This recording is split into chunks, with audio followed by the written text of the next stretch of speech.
Au moment où la sécheresse a secoué les champs vivriers impliquant une récolte déficitaire, il y a certains endroits où la récolte est en quantité significative.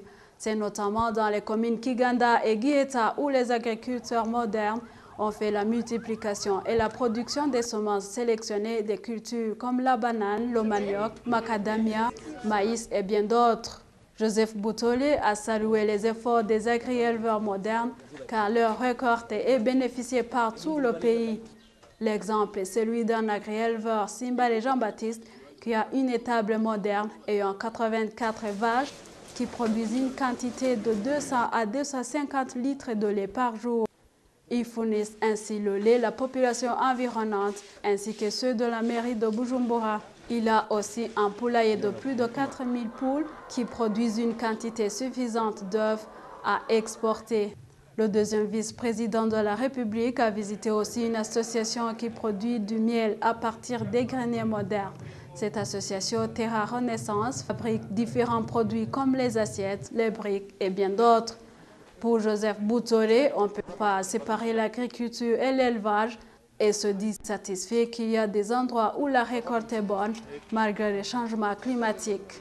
C'est avec des sentiments de satisfaction que nous avons vu qu'il y a des régions, il y a des provinces, il y a des communes où certains agriculteurs ont quand même eu de bonnes récoltes de haricots. Il y en a d'autres qui peut-être n'ont pas eu de bonnes récoltes de haricots, mais dont les champs de maïs sont très jolis. Et ce qui donne un espoir qu'ici quelques dizaines de jours, d'ici quelques semaines, il pourra peut-être avoir une bonne récolte de maïs.